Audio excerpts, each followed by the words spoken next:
बोलिए प्रेम से श्री सच्चिदानंद भगवान की जय।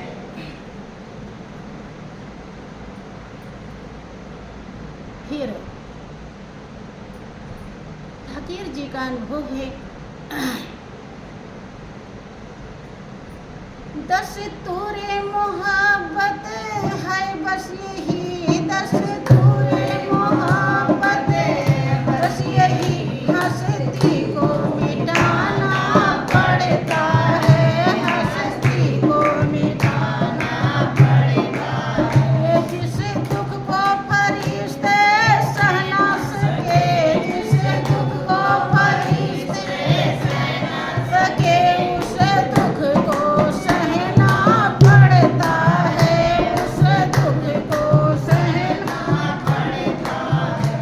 ईश्वर का मिलना कठिन नहीं, ईश्वर का मिलना कठिन नहीं, सतगुरु का मिलना मुश्किल है, सतगुरु का मिलना मुश्किल है।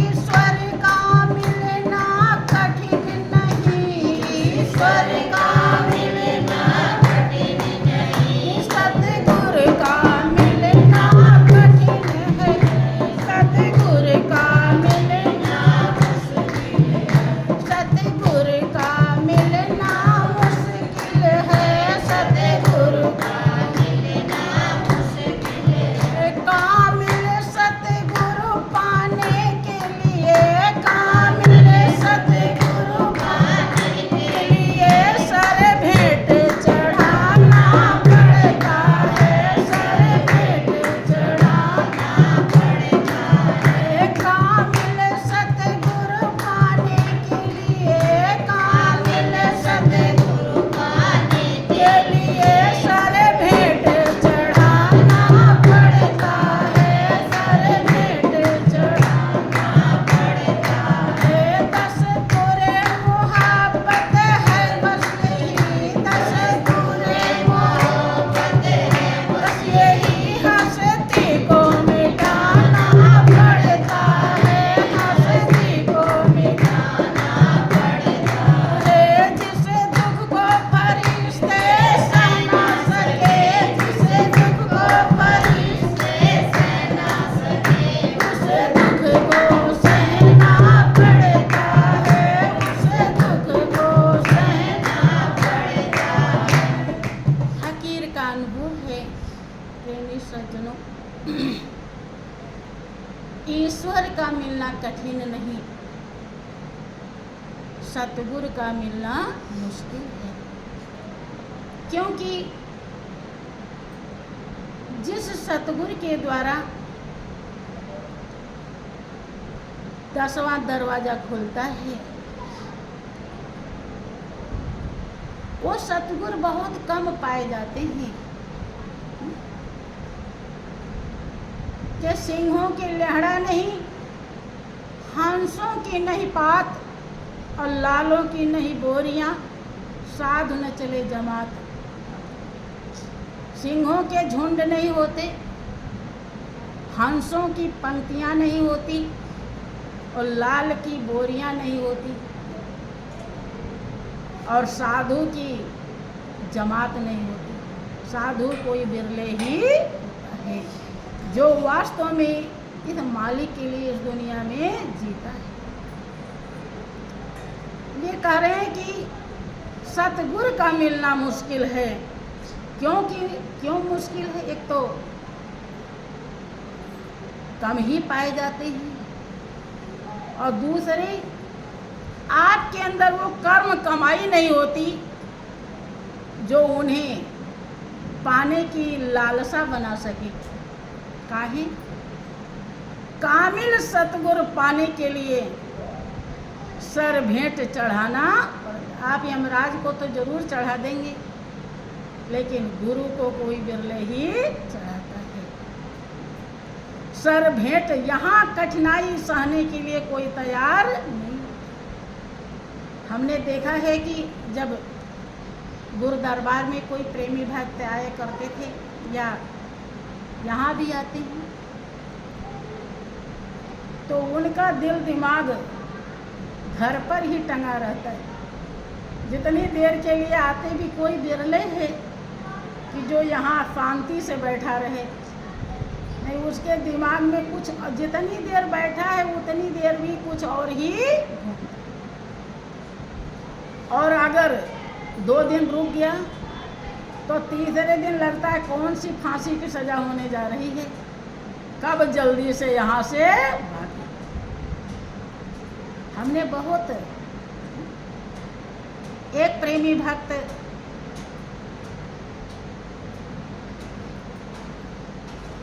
गुरु दरबार में आया, उस समय मैं मौजूद थी वहाँ पे। श्री गुरु महाराज जी ने आदेश दिया, बेटा इनके साथ चली जाओ। क्योंकि हम लोग सभी महात्मा इकट्ठे होते थे तो डर लगा रहता था कि किसका नंबर ना जाए, किसको कहने दें कि चले जाओ। वहाँ से जाने का मन नहीं करता था, सब डरे रहते थे।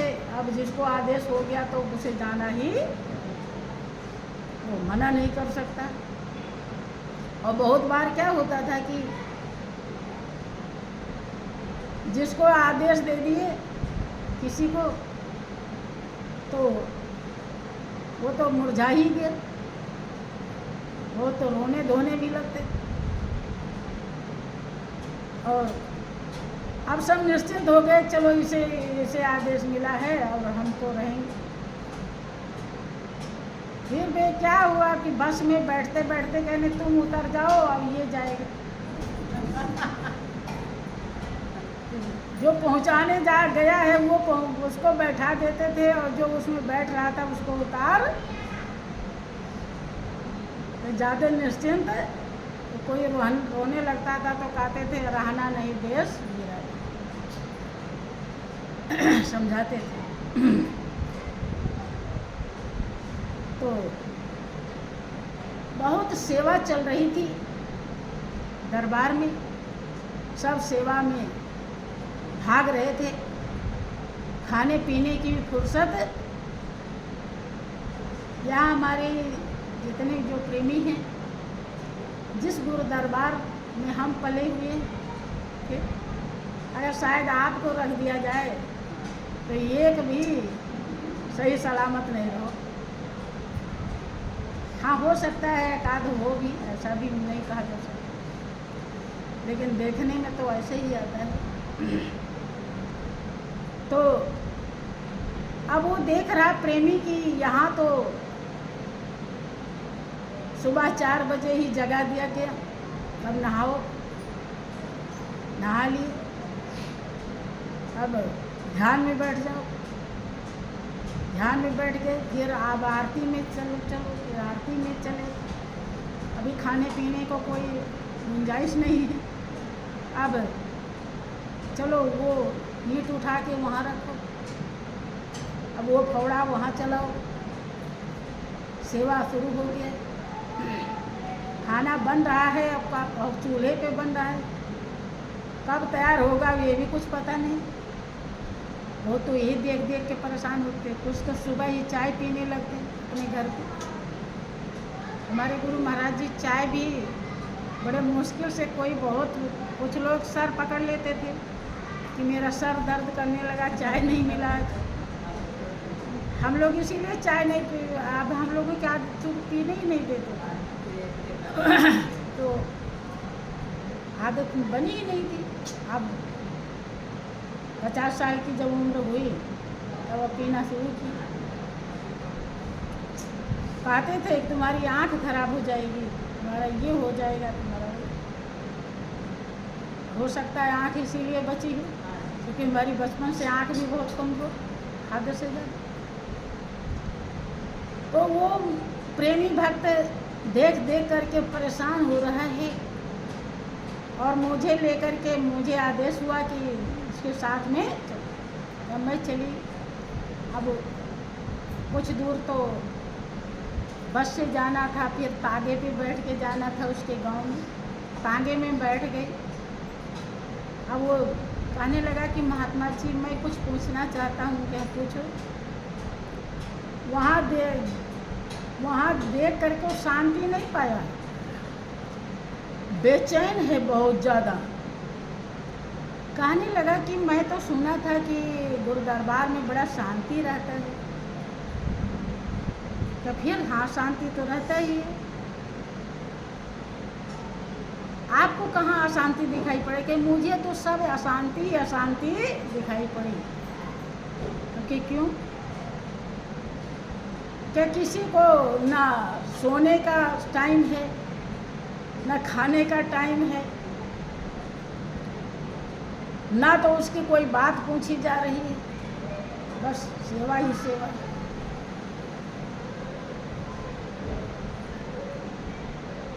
तो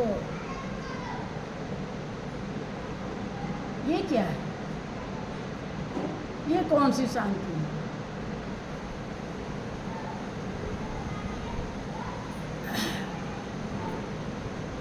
हमने कहा कि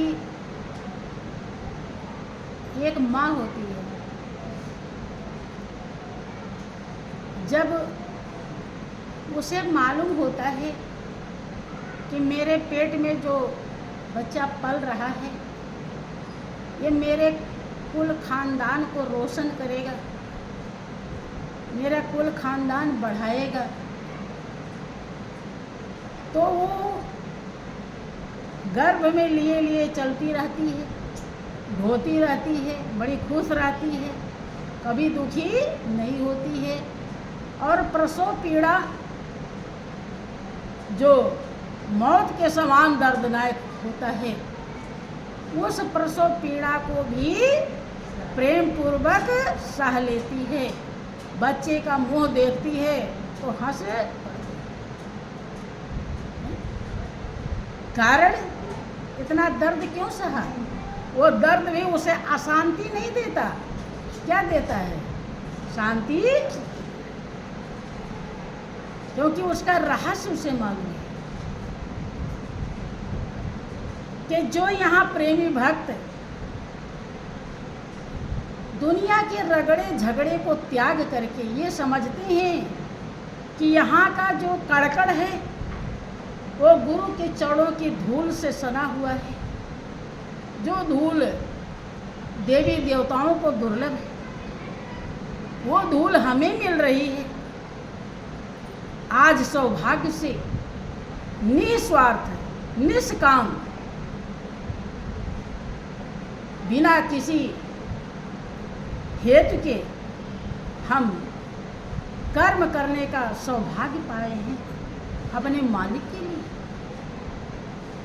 जिसके हृदय में ऐसा भाव होता है, सतगुरु और मालिक उसके नजरों से कभी हटता नहीं, और वो इतना खुशी प्रदान, शांति प्रदान करता है कि चाहे वो सेवा में जान भी क्यों ना चली जाए, उसकी भी परवाह नहीं होती। उनके बंधु, आपने कुछ भी आज तक समझा? अगर ये बेचैनी होती तो मीरा को जहर पीने में भी बेचैनी लगती, लेकिन मीरा ने जरा सा भी देर नहीं लगाया और तुरंत ही जहर को पी गई हलाहल मस्त दीवानी। बिल्कुल भी देर नहीं लगाया कि आप आज तक सेवक ही नहीं बने, और इसीलिए आपकी नज़रिया जो है, चश्मा आपने गलत लगा रखी है, जिसके नाते सब उल्टा उल्टा दिखाई, अशांति दिखाई पड़ रही है। अशांति वाला चश्मा लगाया है, शांति वाला चश्मा लगाया ही। गुरु वचनों का पालन कीजिए, ध्यान सुमिरन कीजिए, सेवा कीजिए, तब आप समझ पाएंगे कि ये शांति है या अशांति है। अपनी अपनी नज़र के कामिल सतगुर पाने के लिए सर भेंट चढ़ाना पड़ता है। पाने का मतलब होता है कि वो हमारे भावों से, कर्मों से, मनसा वाचा कर्मणा खुश हो जाएं। आप रोज वंदना में गाते हैं कि ध्यान मूलम गुरु मूर्ति, पूजा मूलम गुरोः पदम, मंत्र मूलम गुरुर्वाक्यम और मोक्ष मूलम गुरु कृपा। कहीं ऐसा जिक्र नहीं है कि मोक्ष मूलम प्रभु कृपा, गुरु कृपा। और गुरु की कृपा के पात्र आप तभी बनेंगे जब श्री गुरु महाराज जी आपके भावों और कर्मों से खुश है।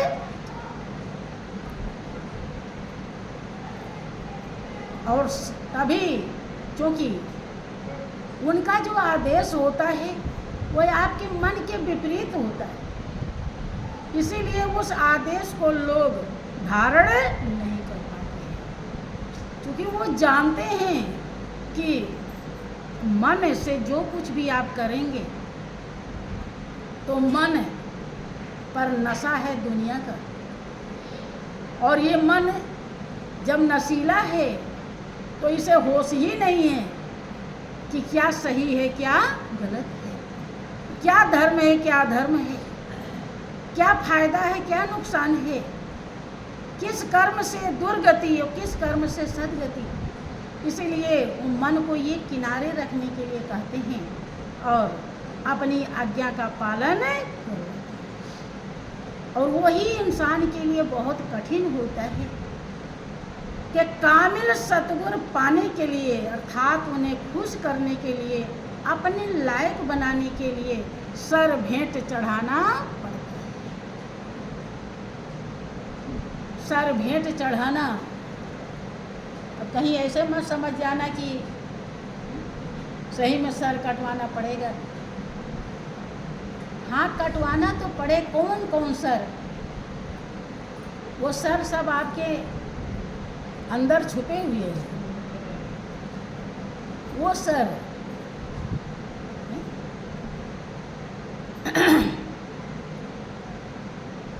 कि कबीरा खड़ा बाजार में लूका लीना हाथ, और वाहू का घर फूंक दूं जो चले हमारे साथ।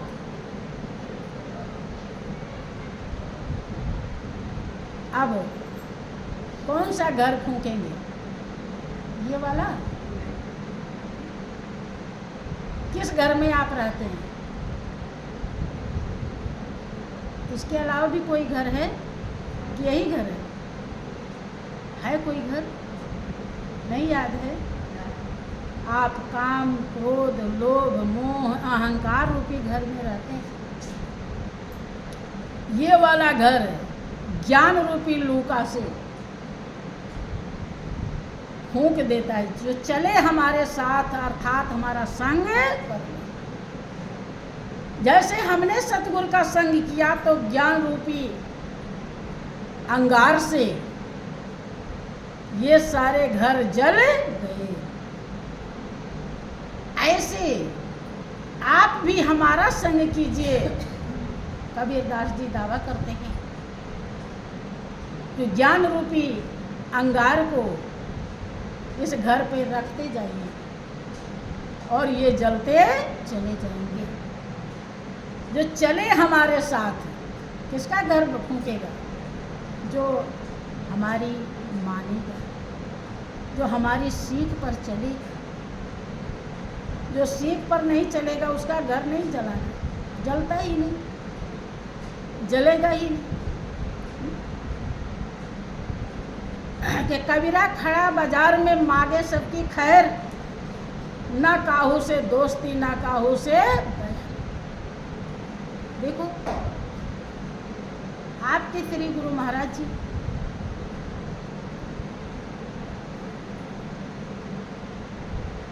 बीमार हो गए थे। दुनिया वाले जब बीमार होते हैं कहीं उन्हें बुला दो, उन्हें बुला दो, उन्हें बुला दो, उन्हें बुला दो, उन्हें देख लें, उनसे मिल लें, कहते हैं। लेकिन वो जिनको उन्हें सेवा लेनी थी, जिन्हें सेवा देनी थी उन्हें तो जरूर बुलाते, लेकिन जिन्हें सेवा नहीं करवानी थी उनकी परछाई भी न पड़े तो ज़्यादा अच्छा। अब आप लोगों का खुद का अनुभव, जानते हैं, किसी से मिलने के लिए वो तैयार नहीं। बहुत लोग आज भी रोते हैं कि हम यहीं पर नहीं देख नहीं पाए, दर्शन नहीं कर पाए, मिल नहीं पाए।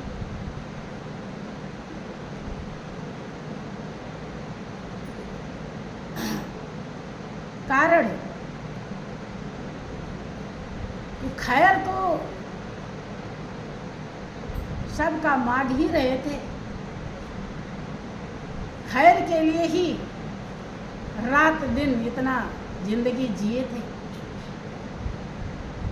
खैर के लिए सारा उपाय किए, सारा विधि विधान बताए और खैर हो जाए आपका, इसीलिए जो सेवा करने लायक था उसे सेवा प्रदान, लेकिन उन्हें लेस मात्र भी किसी से दोस्ती नहीं। वास्तव में जो ये बात लिखी गई है हूबहू उनका प्रैक्टिकल था। कबीरा खड़ा बाजार में मांगे सबकी खैर, और ना काहू से दोस्ती ना काहू से यहाँ तक कि जैसे आप लोग ऐसे ही उन्होंने मुझे भी,